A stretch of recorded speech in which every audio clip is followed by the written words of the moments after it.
Amém. Cristo está vivo e Cristo ressuscitou ao terceiro dia, né? Se assim não fosse, nós não estaríamos aqui. Cristo é o motivo da nossa alegria e é a razão porque nós cremos, né? Se Cristo não estivesse ressuscitado, vã seria a nossa fé e nós estaríamos perdidos nos nossos pecados. Mas graças a Deus que quando as mulheres foram ao sepulcro, encontraram o sepulcro vazio e apenas o anjo dizendo: por que buscais aquele que vive entre os mortos? Bom subirmos à casa do Senhor para louvar o seu santo nome, não é? É bom nós estarmos aqui em comunhão com os nossos irmãos. Hoje nós recitamos um salmo pela manhã, né? Quão bom e quão suave é que os irmãos vivam em união. Não é muito fácil não é? Ninguém está dizendo que é fácil, mas é viver em união apesar das nossas diferenças, que são muitas, porque nós somos únicos e cada um tem o seu jeito de ser. Então, respeite o meu irmão com o seu pensamento, mesmo que eu não concorde com o modo que ele pensa. Mas nós queremos falar nessa noite, o nosso pastor está de férias, e nos incumbiu, está de merecidas férias só de uma semana, né? Mas tem gente que sabe aproveitar, numa semana só aproveita bastante, hein? Nós queremos ler em Hebreus 2, de 1 a 4, e também cumprimentar os nossos irmãos que estão aí nos assistindo, né? Pelo YouTube, né? Eu disse, não transmite não, Anderson, não transmite não. Mas ele falou, não, vai ser transmitido, né? Então nós vamos falar em Hebreus 2, de 1 a 4, nosso tema. Como escaparemos nós se não atentarmos para uma tão grande salvação?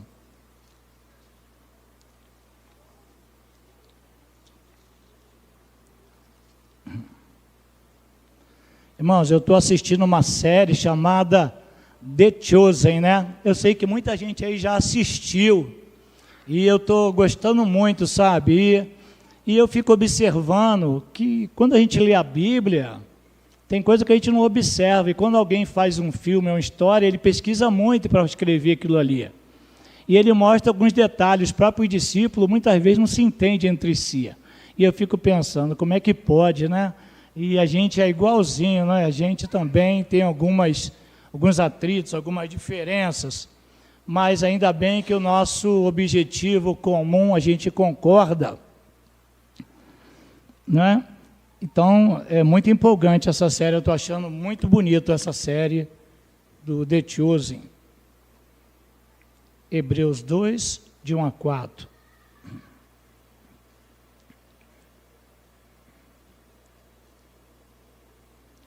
Por esta razão, importa que nos apeguemos com mais firmeza às verdades ouvidas, para que delas jamais nos desviemos.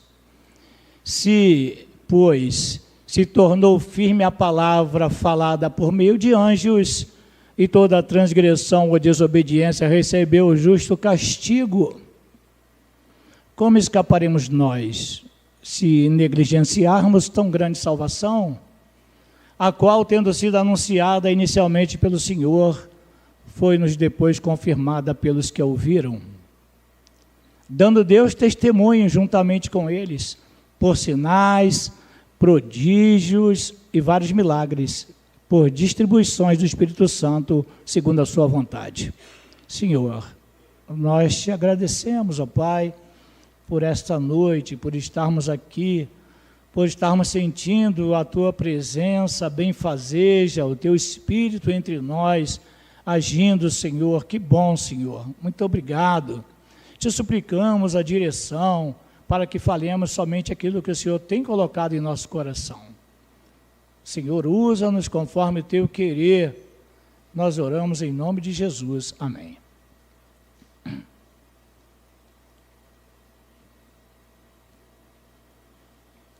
Como escaparemos, né? A pergunta é como escapar. como escapar, né, se nós não atentarmos para esta tão grande salvação. A salvação que nos foi outorgada em Cristo foi um grande plano de Deus, né, que foi criado antes da fundação do mundo. O Senhor Deus, ele não foi pego de surpresa, né? Ih, Adão pecou, o que eu vou fazer agora? Não, tem um plano B. Não foi assim. Então Deus já sabia do coração do homem, das suas intenções.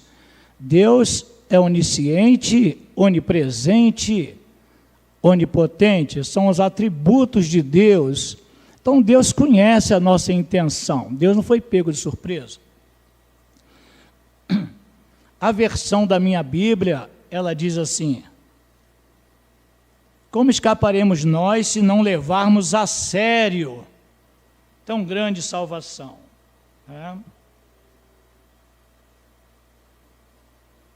Se não levarmos a sério. Então tem muitas pessoas que não levam a sério a palavra de Deus. Mesmo dando testemunho, como diz ali no verso 4, com sinais e prodígios e vários milagres que aconteceram. Então o evangelho, assim que ele surgiu aqui com Jesus na terra, vários sinais e prodígios foram realizados para que as pessoas crescem no Filho de Deus. Mesmo assim, muita gente não cria no Filho de Deus. Existe uma ocasião no deserto, no Êxodo, em que o povo de Israel, quando o povo de Israel caminha pelo deserto com Moisés, o povo ficou 435 anos sob o jugo de Faraó, e ao ser libertado, peregrinou 40 anos no deserto. E veio maná do céu, e veio codorniz do céu, e águas maras se transformaram em doce, e o povo passou a pés enxutos pelo Mar Vermelho. Mas o povo começa a reclamar. O povo começa a reclamar com Moisés. Foi por falta de sepulcro no Egito que você tirou a gente de lá, Moisés, para morrer nesse deserto? Então veja, então o Senhor Deus ficou irado e mandou serpentes ardentes que picavam o povo. E o povo está morrendo pelas serpentes. E Moisés começa a interceder, sabe? Moisés é aquele pastor querido, né, que gosta das suas ovelhas, mesmo a ovelha se desgarrando, mesmo a ovelha vacilando. Então, Senhor, né, tem misericórdia do povo. E o Senhor fala: Moisés, faz uma serpente ardente, uma serpente de metal, e põe numa haste em pé. E será que todo aquele que estiver mordido, olhar para a serpente, vai viver? Então Moisés fez isso. Moisés não entendeu, mas Moisés fez. E, gente, mesmo assim, muita gente não olhava para a serpente, porque não acreditava. Não, você olhava, não olhava. Que custava olhar para a serpente? Vou olhar, né? Vai que eu fique bom, né? Vou olhar. Então, não acreditava. Mas aqueles que olhavam para a serpente ficavam curados. E aquela serpente foi levantada, e João 3 fala que, do mesmo modo como Moisés levantou uma serpente no deserto, o Filho do Homem foi levantado na cruz do Calvário, para que todo aquele que nele cresça não pereça, mas tenha vida eterna. Amém? Então era olhar para Jesus na cruz, para ter vida eterna, e ainda assim ninguém está olhando para Jesus. Muita gente não olha para Jesus, pelo seu sacrifício. E o sacrifício de Cristo na cruz do Calvário é eficaz. O seu sangue verteu e ele morreu ali por mim e por você.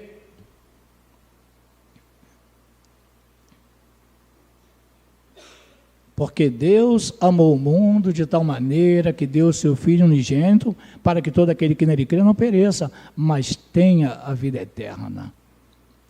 Então, é crermos em Cristo, é olhar para Jesus, autor e consumador da nossa fé, sabe? Não é ficar olhando para homens falhos, não é ficar olhando para homens pecadores, mas se tem um bom exemplo, irmão, olha e siga, O apóstolo Paulo disse, né? Vinde após mim, vinde após mim não, isso foi Jesus que falou, né? O apóstolo Paulo disse assim, né? Olha para mim, né?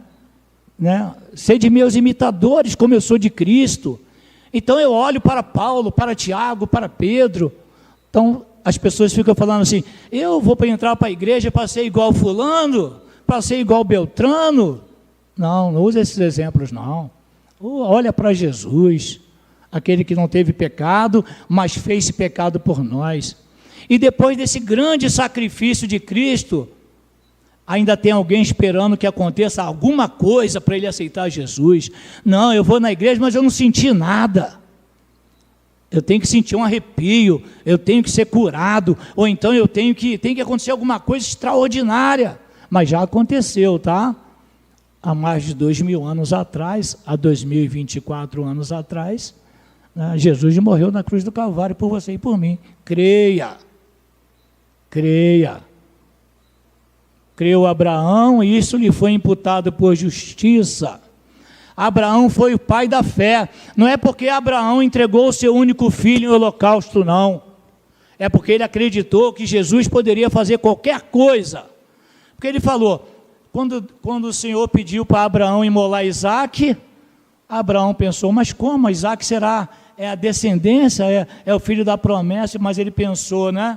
Certamente Deus vai prover um meio, se Isaque morrer. Então ele creu, por isso ele foi lá para sacrificar Isaque. Chegando no monte, o Senhor falou, Abraão, não faças mal a teu filho, vejo que você tem fé em mim. Então, irmãos, precisamos andar por fé, não é por vista, não. O crente anda por fé, o crente crê, mesmo quando não entende.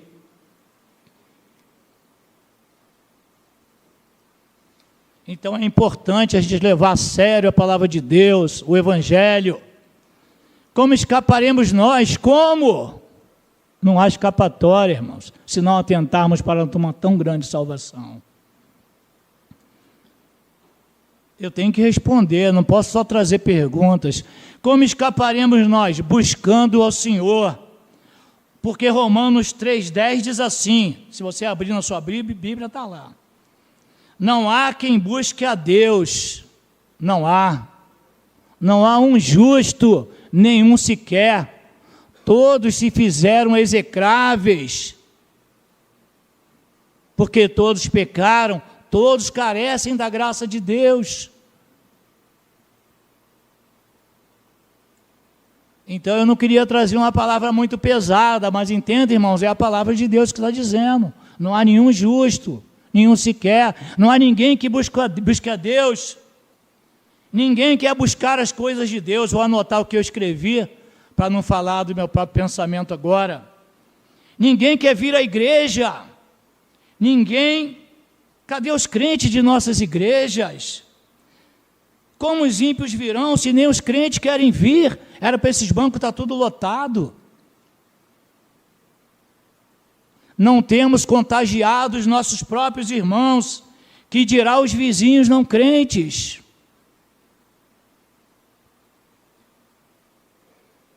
Como escaparemos nós se a gente não está atentando para a salvação, para buscar as coisas do alto? Buscai, pois, Romanos 6 diz assim, Mateus 6 diz assim, buscai primeiro o reino de Deus e a sua justiça, e as demais coisas serão acrescentadas. Todas essas coisas que Jesus estava falando, que os gentios procuram, o que comer, o que beber, o que vestir, que carro vou comprar, onde eu vou morar, que casa que eu vou ter, como eu vou fazer esse mês. Os gentios se preocupam com todas essas coisas. Mas a palavra de Deus é buscar, pois, o reino de Deus.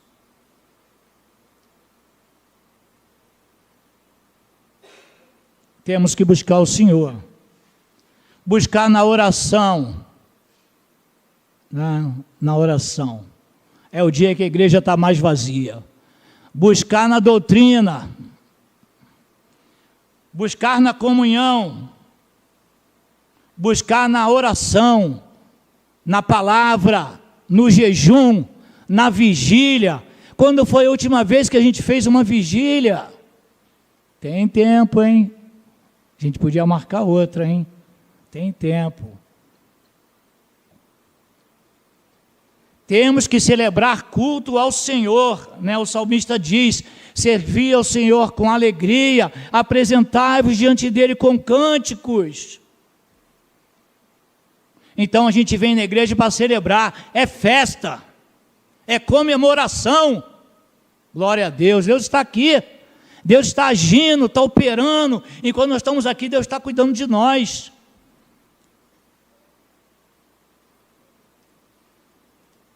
Quando virmos a igreja, temos que colocar a nossa melhor roupa, as meninas o melhor vestido, os homens a melhor calça comprida, a melhor camisa. Gente, eu não gosto de falar no meu tempo, porque parece que eu sou velho, mas há algum tempo atrás, tinha roupa que a gente só usava no domingo, essa é da igreja. Hoje a gente coloca a melhor roupa para ir trabalhar, e na igreja vem de qualquer jeito, vem de chinelo, vem à vontade.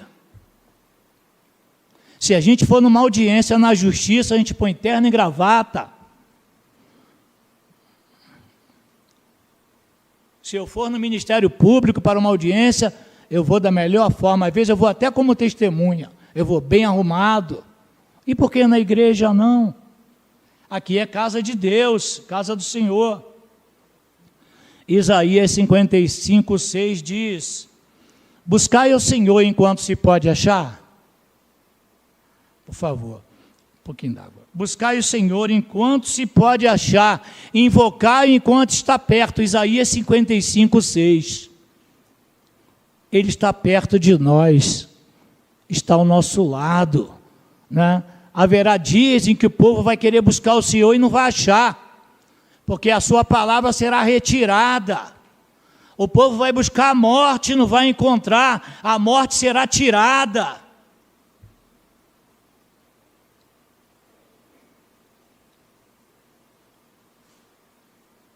Ninguém vai escapar na segunda vinda de Jesus. Todo olho verá, até aqueles que os traspassaram. Joel 2, de 1 a 3. Joel está na sua Bíblia, não foi retirado não, hein? Antes de Amós, Joel. Joel 2, de 1 a 3. Tocai a trombeta em Sião e dai voz de rebate no meu santo monte. Perturbem-se todos os moradores da terra, porque o dia do Senhor vem, está próximo. Dia de escuridade e densas trevas, dia de nuvens e negridão, como a alva por sobre os montes, assim se difunde um povo grande e poderoso, qual desde o tempo antigo nunca houve, nem depois dele haverá pelos anos adiante, geração em geração. À frente dele vai fogo devorador, atrás chama que abrasa. Diante dele a terra é como um jardim do Éden, mas atrás dele um deserto assolado. Nada lhe escapa, nada, ninguém.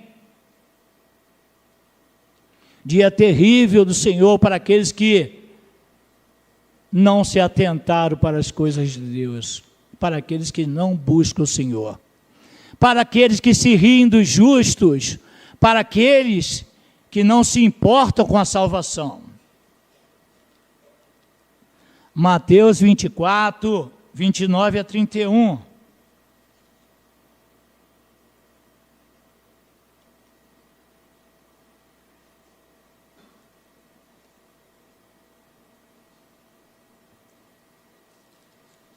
Mateus 24, de 29 a 31. Logo em seguida, a tribulação daqueles dias, o sol escurecerá, a lua não dará a sua claridade, as estrelas cairão do firmamento e os poderes do céu serão abalados. Então aparecerá no céu o sinal do Filho do Homem. Todos os povos da terra se lamentarão e verão o Filho do Homem vindo sobre as nuvens do céu com poder e grande glória. Ah, Senhor, por que eu não dei crédito? Ah, Senhor, salva-me. Obrigado. Então haverá grande lamentação.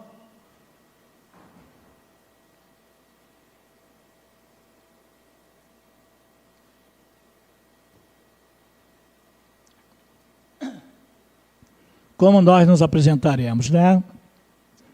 Nós vamos entrar na boda do Cordeiro, né? Bendito, né? Sois benditos, né? Entrai no reino de Deus, que já está preparado antes da fundação do mundo. Mas para aqueles que não creram, que não creem, para aqueles que não olham para a cruz do Calvário, né? Vão se lamentar. Ah, Senhor, era verdade aquele povo pregava, era verdade, e eu não acreditei. Então ninguém vai escapar, todos os povos se lamentarão e verão o Filho do Homem vindo sobre as nuvens. E a vinda de Jesus, a Bíblia diz que será como um relâmpago, num abrir e fechar de olhos, num piscar dos olhos. Quando eu falei agora, você já piscou o olho mais de uma vez. Então Jesus virá como um relâmpago, né? Então, se você ouve o barulho do relâmpago, é porque você está vivo, né? Do raio. Aquele que não ouve é porque o raio pegou nele, né? Porque a luz é muito mais rápida do que o som. Então, quando eu ouço, é porque já caiu o raio, né? Então, assim como o relâmpago que sai do Oriente se mostra no Ocidente, assim também será a vinda do Filho do Homem. Então, irmãos, devemos ter interesse, devemos buscar, devemos procurar o Senhor, devemos nos achegar a Deus. Achegai-vos a Deus e Ele se chegará a vós, né? Tem gente esperando se consertar para vir para a igreja, para vir para o reino de Deus. Eu falo igreja, irmão, mas eu quero deixar bem claro, igreja não salva não, mas a igreja é onde o povo se congrega. Quem salva é Jesus, mas o povo salvo se congrega na igreja, na comunhão dos santos. E a Bíblia diz, não deixemos a nossa congregação, como é costume de alguns. Em Hebreus mesmo fala sobre isso. Eu estava pesquisando para quem foi escrito o livro de Hebreus. O livro de Hebreus foi escrito para os crentes daquela época, né? Para que eles não se desanimassem, para que eles não voltassem aos velhos rudimentos da lei. Nós somos salvos por graça. A obra de Jesus já foi realizada. Então você não precisa fazer nenhum sacrifício para ser salvo. O sacrifício na cruz do Calvário já foi realizado. Creia tão somente.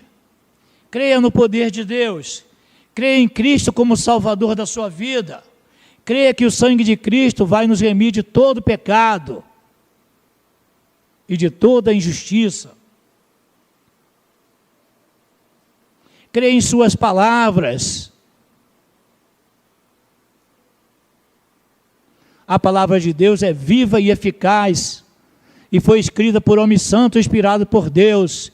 Tinha um pastor lá no presbitério que eu vim lá do Rio, que ele disse que ele evangelizava uma pessoa e ele falava assim: eu não acredito na Bíblia não, porque ela foi escrita por homens. E o pastor falou: óbvio, você queria que ela fosse escrita por cavalos, por boi? Deus usa pessoas, Deus usa homens e mulheres, e Deus usou cerca de 40 escritores para escrever a Bíblia, por cerca de 400, 600 anos, pessoas de diferentes épocas, de diferentes profissões, boiadeiros, médico, pescador, né? Cobrador de impostos, como Mateus, e eles não se contradizem.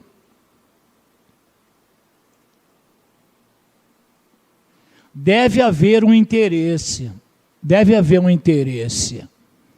Em Atos 16, versículo 30, Paulo e Silas estavam presos em cadeias, quando há um grande terremoto, E então eles são libertos.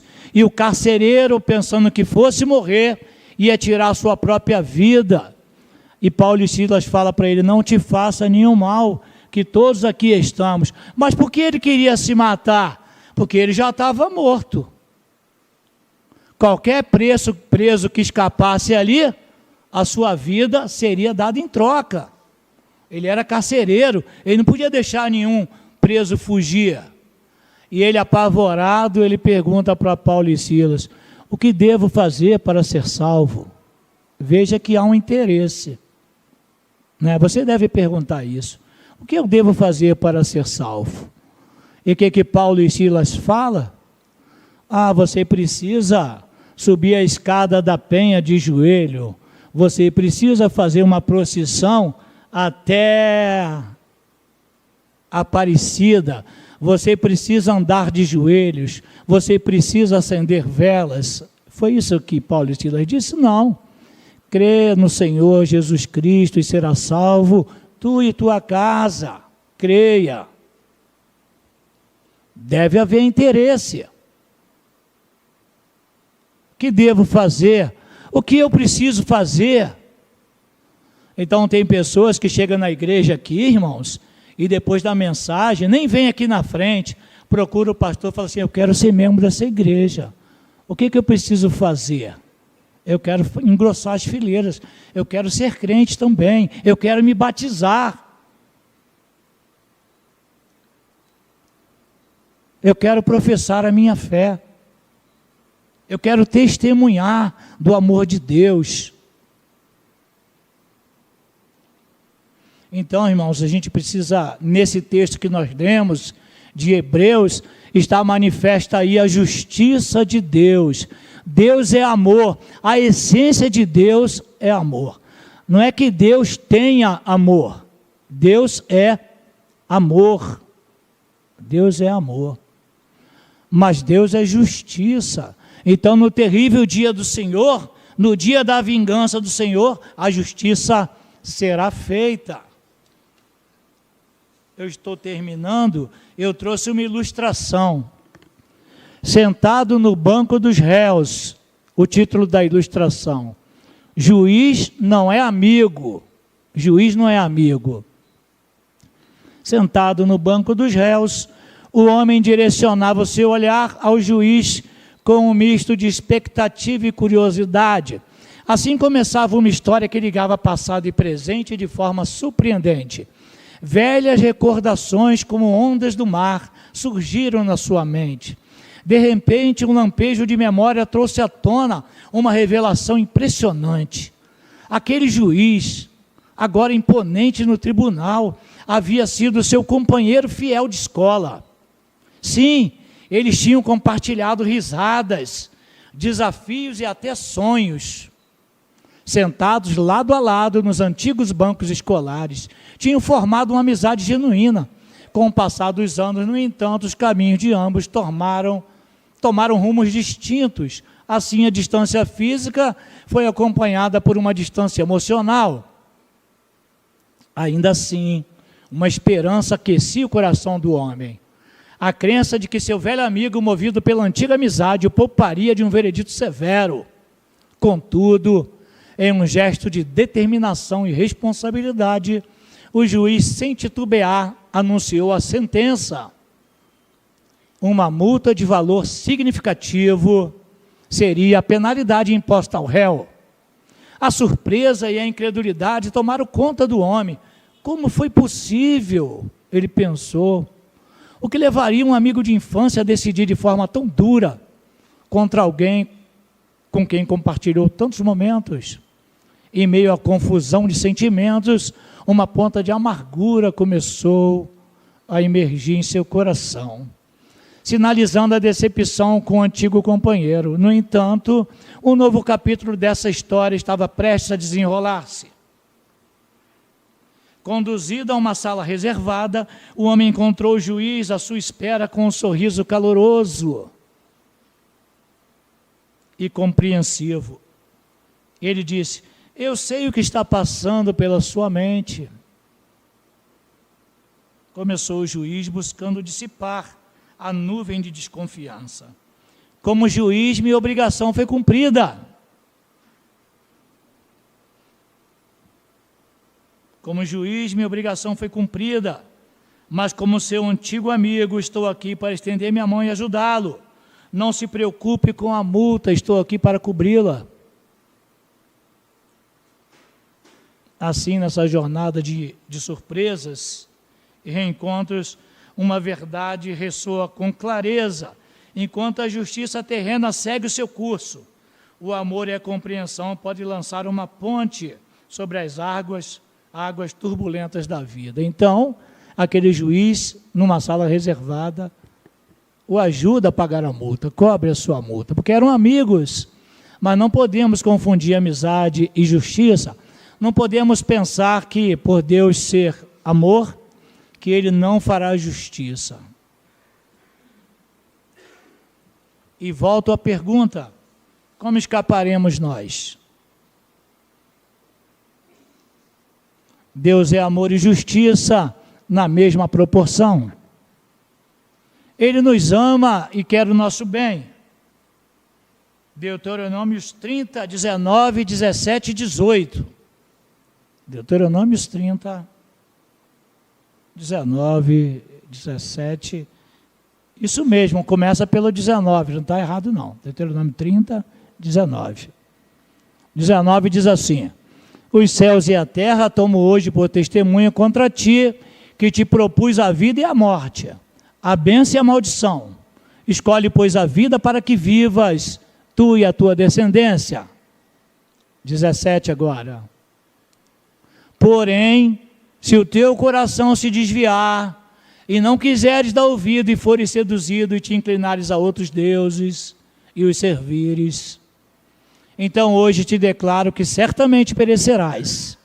Não permanecerás longo tempo na terra, a qual vais passando o Jordão para possuíres. Palavra do Senhor. Então hoje, irmãos, está diante de nós a bênção e a maldição, a morte e a vida. Escolhemos, pois, a vida, para vivermos. Escolhemos, pois, então, abraçar o reino de Deus, nos apegar a Jesus, a sua palavra, a nossa fé, a doutrina que nós acreditamos e testemunhar do grande amor de Deus. Que o Senhor Deus nos ajude e nos abençoe. Amém? Amém.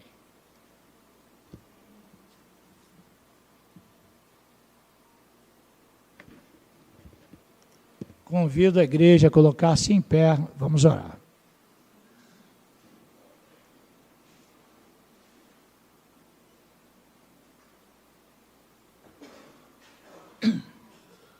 Senhor, nosso Deus, nós cremos em Ti, Pai, cremos na Tua palavra, Senhor, e te suplicamos que o Senhor nos ajude a fazer a Tua vontade, a andarmos mais nos Teus caminhos, a buscar as coisas que são do alto, Senhor, aquelas que a traça não corrói, onde a ferrugem também não corrói. Senhor, nos ajude a sermos crentes fiéis. Nos ajude, Senhor, nos dê porção dobrada do Teu Espírito para enfrentarmos, Senhor, as lutas do dia a dia, Senhor, as intempéries da vida, as tentações do inimigo, Senhor, e não cedermos. Abençoa a igreja de Nova Lima, abençoa o Teu povo, Senhor, que nos ouve pela grande rede. Toca nos nossos corações, Senhor, para que nós possamos estar mais dedicados a fazer a Tua vontade. Nós oramos assim, em nome de Cristo Jesus. Amém. Agradecemos a atenção dispensada, agradecemos aos que nos visitam, e volte sempre, estejam sempre conosco. É um grande prazer ter vocês conosco. Deus abençoe a todos. Estamos terminando.